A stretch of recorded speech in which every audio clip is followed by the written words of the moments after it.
Stephen Coreno, KO Sports. We're here with the one and only Vergil Ortiz Jr. Man, it's good to see you. We were talking earlier, man. You look big, you look strong. You know, you look healthy in your face. You know what I mean? Just talk to me about being in camp and like not having to worry about it, and just being able to do your work and concentrate on the fighting. Yeah, you know, it's I'm in camp right now.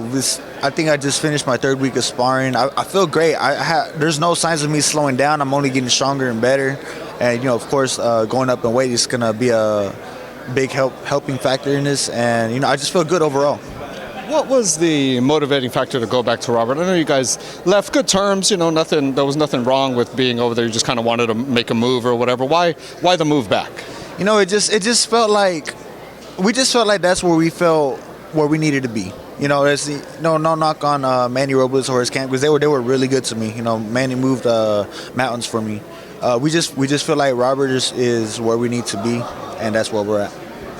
Just feeling it right in the gym, the power, I'm sure, I mean, you know, you're a hell of knockouts at, you know, up to this point, right? So I'm sure, you know, just the more weight is just going to help in that department.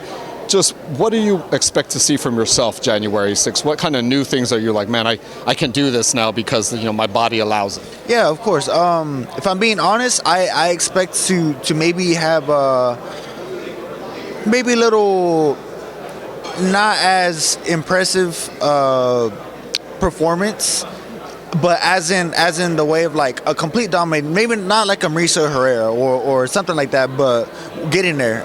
I think we're gonna be good enough to look good, but not to my standard. That's what I'm trying to say. I'm not gonna look as good as I want to look, but I'm still gonna look good. You know what I mean? Why do you feel that? Well, because I'm a critic of myself, and, you know, it's been like, I haven't fought in over a year, and before that I hadn't fought in a year. You know, of course I spar and I train and all this stuff, but I know that I'm not going to look as good as I want to look. I might have to cut myself a little bit of slack, but, you know, of course, ultimately I know that I want to be the best. So in order to do that, I have to keep myself on my toes. But other than that, what I'm trying to say is I'm just going to keep getting better.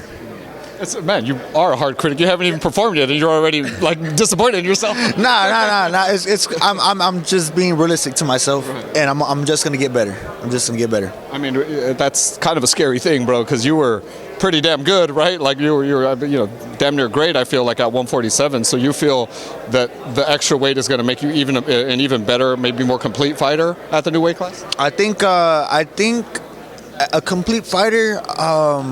I don't think the weight is necessarily going to help me with my skills or anything. It's going to make me feel better. I think it's just going to help me feel how I once was. You get me? Like dominant in the ring and all that stuff. Is obviously the first things first, January 6th. Is the plan to kind of go for a title like ASAP, or is it give a couple fights, settle into the weight class, and then we'll see how it goes? After this fight, I want to fight the best. You know, I don't want to take any detours or anything like that. If we can get the big fights happening, then I will. But at the same time, I'm not going to wait for anybody. You know, I'm going to continue my schedule as it is, because we did enough waiting. You know, we were waiting for a lot of opponents these past 2 years, and that was the reason why some of the fights didn't happen, and that was the reason why I got sick, because I was overtraining, and then the fights get pushed back, or the fights just weren't happening, and we wanted to stick to that one opponent. And of course, I get a lot of shit for not being able to fight, but that's not my fault. I was getting ready for those fights, and they just didn't happen when they were supposed to. Yeah, I mean, it was on both sides a lot of the time, right, with Stanionis as well.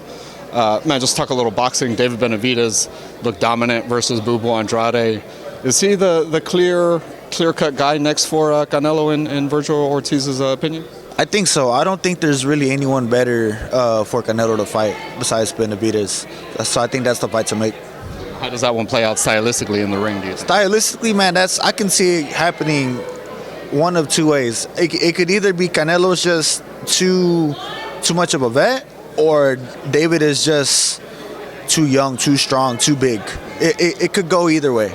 Yeah, that's an exciting style matchup, right? Clash those two things, answering those questions. It is an exciting, and you know, I'm talking as a fan too. You know, I do have the boxing IQ, but I'm talking as a fan. I love to watch those kind of fights, and that's an interesting fight to make. Fight boxing fans need, brother. Here, man, I'm glad you're here. I actually had something for you here. If you could just pull that towards you.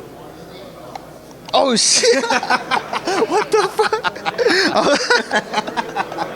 I didn't know what to expect. I had it for Halloween. I just didn't see anybody. So yeah, Vergil Ortiz, man. Tell the fans where they can follow you, brother, and see your fight January 6th. Yeah, you can follow me on Instagram and Twitter at Vergil Ortiz, just my name.